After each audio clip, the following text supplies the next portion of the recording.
আসসালামু আলাইকুম প্রিয় ফেসবুক বন্ধুরা। গতকাল ডক্টর ইউনূসের একটা কথা আমার কাছে খুব ভালো লাগছে।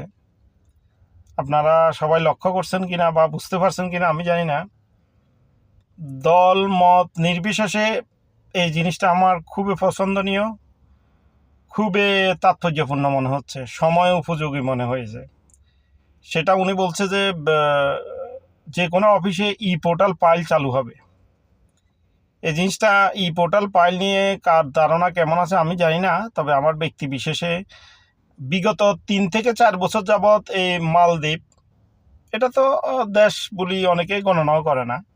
মালদ্বীপ একটা দেশ বলি আমাদের বাংলাদেশ মানুষ তেমন মানুষ গণনা করে বলি আমি মনে করি না।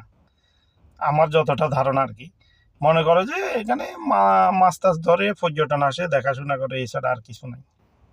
যে স্টারলিংকের কথা বলা হয়েছে, স্টারলিংক আজ থেকে আরো 2 বছর আগে মালদ্বীপে ঢুকছে ইলন মাস্কের।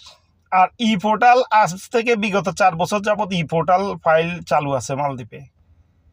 সরকারি যত কাজকর্ম আছে সবকিছুই সব ফাইলে ই পোর্টালের মাধ্যমে সাবমিট করা হয়।